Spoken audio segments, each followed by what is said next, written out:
नमस्ते, मेरा नाम दीपशिखा ठाकुर है और दीपशिखा कॉमर्स में आप सभी का स्वागत है। तो आज मैं आपको पढ़ाने वाली हूँ बहुत ही खास टॉपिक, जिसमें हम देखेंगे कि ट्रायल बैलेंस किस तरह से संबंधित है, रिलेटेड है फाइनेंशियल अकाउंट से। यहाँ पे आपको टॉपिक दिख रहा होगा, इसमें क्या दिख रहा है कि संबंध हम देखेंगे किसके थ्रू, फाइनेंशियल अकाउंट का ट्रायल बैलेंस से। तो हम आज ट्रायल बैलेंस और फाइनेंशियल अकाउंट को एक तरह से देखेंगे, एक नज़रिए से देखेंगे, अलग तरह से देखेंगे और जानेंगे। सबसे पहले हम देखें तो मैंने आपको बहुत बार बताया है कि हम सबसे पहले क्या करते हैं, कोई भी ट्रांजेक्शन्स करते हैं, किसमें, बिजनेस करने टाइम कोई ट्रांजेक्शन्स करते हैं, लेन देन करते हैं। उसके बाद उसकी पोस्टिंग कहाँ करते हैं, हम जर्नल एंट्रीज में उसकी पोस्टिंग करते हैं लाइन बाई लाइन, और डेबिट और क्रेडिट करके हम वहाँ पे कॉलम बना के पोस्टिंग करते हैं जर्नल की, जिसमें हम ट्रांजेक्शन्स की पोस्टिंग करते हैं।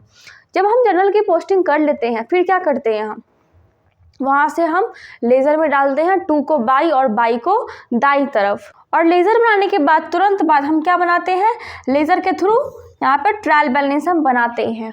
और जब ट्रायल बैलेंस हम बना लेते हैं, यहाँ पे जब ट्रायल बैलेंस हम बन जाता है, फिर क्या करते हैं, हम ट्रायल बैलेंस के बाद हम फाइनेंशियल अकाउंट बनाते हैं, जिसको हम फाइनल अकाउंट भी बोलते हैं, फाइनल स्टेटमेंट भी बोलते हैं, वित्तीय स्थिति भी बोलते हैं। तो ये सब हम देखते हैं कहाँ पे, एक बिजनेस में इतने सारे काम हम करते हैं, इतने सारे हम प्रोसेस करते हैं, प्रोसेसिंग करते हैं। फिर हम चले तो आखिर ट्रायल बैलेंस भाई किस तरह से संबंधित है फाइनेंशियल अकाउंट से, तो ये आज हम जानेंगे। ये है हमारा आज का टॉपिक। सबसे पहले हम देखें तो यहाँ पे आपको 3 पार्ट दिख रहे होंगे। फर्स्ट क्या था, direct expenses and direct incomes, indirect expenses, indirect incomes, और एसेट्स एंड लायबिलिटीज। जो फाइनेंशियल अकाउंट पढ़े या फाइनल अकाउंट पढ़े हैं वो जानते होंगे इन सब के बारे में, वो इस सबसे परिचित होंगे कि ये हम क्या करते हैं, कहाँ करते हैं। जब हम ट्रायल बैलेंस बनाते हैं तो उसमें ये सभी चीज़ें आती हैं, यानी फर्स्ट क्या हमारा, डायरेक्ट एक्सपेंसेस, डायरेक्ट इनकम्स, ये भी ट्रायल बैलेंस में आते हैं, इनडायरेक्ट एक्सपेंसेस, इनडायरेक्ट इनकम्स, ये भी ट्रायल बैलेंस में आते हैं, और एसेट्स एंड लायबिलिटीज़, ये भी हमारा क्या आता है, ट्रायल बैलेंस में आता है। अब देखेंगे कि आखिर क्या खास बात है इसमें, आखिर क्यों हम कहेंगे कि हाँ फाइनेंशियल अकाउंट से ये संबंधित है, रिलेटेड है। तो ट्रायल बैलेंस में भी ये आता है और फाइनेंशियल अकाउंट में भी ये आता है। अब कैसे, तो जो डायरेक्ट एक्सपेंसेस और डायरेक्ट इनकम्स है, ये आपको याद होगा कि मैंने बताया है कि ट्रेडिंग अकाउंट में हम इसकी पोस्टिंग करते हैं, एंट्री करते हैं, एक को डेबिट में, एक को क्रेडिट में, लेकिन होता है किसमें, ये डेबिट अकाउंट में। सेकेंड का आपको दिख रहा होगा कि इनडायरेक्ट एक्सपेंसेस और इनडायरेक्ट इनकम्स, तो ये हम कहाँ करते हैं, प्रॉफिट और लॉस अकाउंट में, पीएल में हम इसकी एंट्री करते हैं, पोस्टिंग करते हैं। और एसेट्स एंड लायबिलिटीज, इसको हम बैलेंस शीट में बनाते हैं, जो कि किसका पार्ट है, फाइनेंशियल अकाउंट का पार्ट है। ये तीनों, जो कि ट्रेडिंग अकाउंट, प्रॉफिट और लॉस अकाउंट और बैलेंस शीट होता है, ये तीनों फाइनेंशियल अकाउंट के पार्ट है, क्योंकि ट्रायल बैलेंस में इसका एक तरह से संग्रहित रूप है, और जो पीएल होता है, प्रॉफिट और लॉस अकाउंट होता है, ट्रेडिंग अकाउंट होता है और बैलेंस शीट होता है, एक तरह से डिवीजन हो रखा है, इसका पार्ट बाई पार्ट बट रखा है। हम इसको डिवीजन में देखते हैं फाइनेंशियल अकाउंट के अंदर में। अब फाइनेंशियल अकाउंट और इसमें क्या संबंध है, ऐसा जो मैं आपको बोल रही हूँ कि दोनों में संबंध है। सबसे पहले यहाँ पे देखें तो डायरेक्ट एक्सपेंसेस, जो कि हम फर्स्ट में देखे थे, डायरेक्ट एक्सपेंसेस वो कहाँ आता था, ट्रेडिंग अकाउंट के डेबिट साइड में, डीआर साइड में। यहाँ पे आपको दिख रहा होगा डायरेक्ट एक्सपेंसेस। फिर देखेंगे इनडायरेक्ट एक्सपेंसेस, ये आपको कहाँ देखने को मिलता है, प्रॉफिट और लॉस अकाउंट के डेबिट साइड में आपको देखने को मिलता है। जो बच्चे बना रहे हैं, जो जिसने वीडियो देखा है वो जानते होंगे कि हम कहाँ बनाते हैं इसको, प्रॉफिट और लॉस अकाउंट के डीआर साइड में हम उसको बनाते हैं। और फिर क्या है यहाँ पर, एसेट्स, जो कि हम बैलेंस शीट के आरएस में डालते हैं, और वहाँ पे हम उसको बैलेंसिंग करते हैं, बैलेंस करके दोनों को मैच करते हैं, अपना वित्तीय स्थिति हम जानते हैं।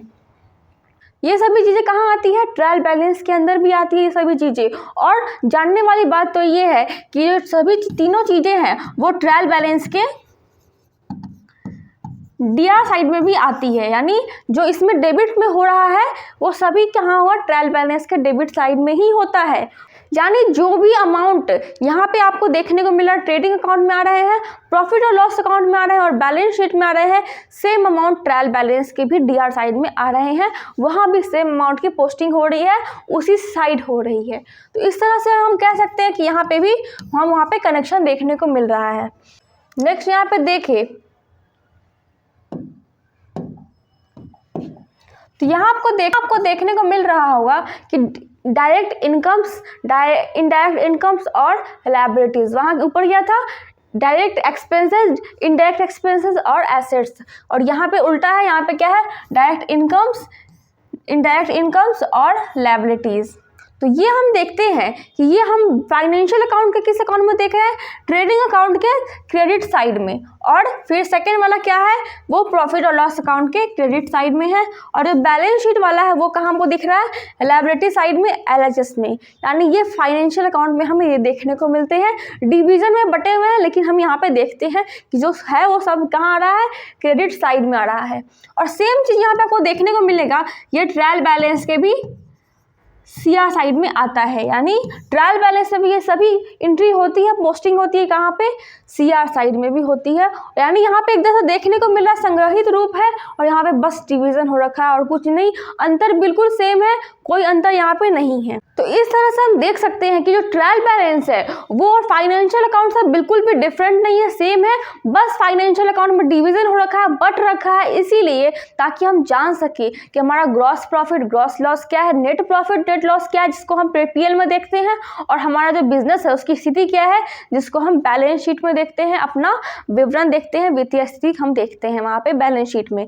तो इसके लिए हम फाइनेंशियल अकाउंट में इसको डिवीजन कर देते हैं, पार्ट वाइज बांट देते हैं, ताकि हमें अलग अलग सब कुछ दिख सके। पर जो ट्रायल बैलेंस होता है उसमें सब कुछ संग्रहित है और सेम है, यानी ट्रायल बैलेंस और फाइनेंशियल अकाउंट में कोई अंतर नहीं है, सब कुछ सेम है। इस तरह हम देखें कि जो ट्रायल बैलेंस है उसका जो भी अमाउंट डेबिट हो रहा है, सेम फाइनेंशियल अकाउंट का भी वही अमाउंट जो होता है डेबिट हो रहा है। यानी एक तरह से देखें तो ये जो अंकगणितीय शुद्धता है इसका प्रमाण भी दे रहा है। ये अगर अकाउंट आप देखें तो एक तरह से मैथमेटिक्स ही है और कुछ अंतर नहीं है यहाँ पे। और यहाँ पे आपको दिख रहा होगा जो ट्रायल बैलेंस है उसमें जो भी अमाउंट CR साइड में जा रहा है वही फाइनल अकाउंट में भी CR साइड में जा रहा है। तो जो फाइनल अकाउंट है वो ट्रायल बैलेंस के बिल्कुल अपोजिट नहीं है, बिल्कुल सेम टू सेम है, सिमिलर है। यहाँ पे बस यहाँ पे हम डिवीजन देखते हैं फाइनल अकाउंट में और ट्रायल बैलेंस में एक तरह संग्रहित रूप में हम यहाँ पे देखते हैं। यानी दोनों में बिल्कुल डिफरेंस नहीं है, बस डिवीजन हो रखा है ताकि हम जान सके हमारा बिजनेस में आखिर रियल मायने में अलग अलग तरीके से क्या क्या चल रहा है, कैसे कैसे स्थिति हो रही है, क्या क्या हो रहा है। यानी जो भी ट्रायल बैलेंस के CR साइड में आइटम जा रहे हैं वही फाइनल अकाउंट के भी CR साइड में जा रहे हैं, जो ट्रायल बैलेंस के DR साइड में आइटम जा रहे हैं वही फाइनल अकाउंट के भी DR साइड में आइटम जा रहे हैं, और कोई अंतर ही नहीं है यहाँ पे। इससे यह प्रमाण होता है कि जो फाइनेंशियल अकाउंट है वो ट्रायल बैलेंस का ही एक तरह से रूप है, संबंधित है, दोनों एक दूसरे से जुड़ा हुआ है। यहाँ पे बस अंतर इतना है कि डिवीजन हो रहा है, अलग अलग बढ़ जा रहा है, वहाँ पे एक तरह से है। उम्मीद आपको क्लियर होगा ये सारी बातें कि आखिर ट्रायल बैलेंस क्यों फाइनल अकाउंट से जुड़ा हुआ है, मैंने ऐसा क्यों बोला कि ये दोनों जुड़ा हुआ है। अगर आप देखें यहाँ पे आखिर हो क्या रहा है, हम बस क्या कर रहे हैं, एक दूसरे से कनेक्ट कर रहे हैं, जोड़ रहे हैं, मैथमेटिकली हम एक दूसरे को प्रूफ कर रहे हैं। मैंने बस यहाँ पे प्रूफ किया है, एक तरह से ये मैथ ही है। अगर आपको अकाउंट समझ में नहीं आता है तो आप प्रैक्टिस कीजिए, समझिए, समझने का कोशिश कीजिए, थोड़ा थ्योरी पे भी ध्यान दीजिए, थोड़ा प्रैक्टिकली भी ध्यान दीजिए, क्योंकि थ्योरी भी इंपॉर्टेंट है और प्रैक्टिकल भी इंपॉर्टेंट है। अगर आपका थ्योरी स्ट्रांग है तो प्रैक्टिकल भी ऑटोमेटिक स्ट्रांग हो जाएगा। बस प्रैक्टिस करने का ज़रूरत है, आपको प्रैक्टिस करना पड़ेगा, लगातार करना पड़ेगा। अकाउंट जो बहुत इजी सब्जेक्ट है वो आपका अपना बन जाएगा। तो बस प्रैक्टिस कीजिए, लगे रहिए। आज के लिए बस इतना ही। Thank you.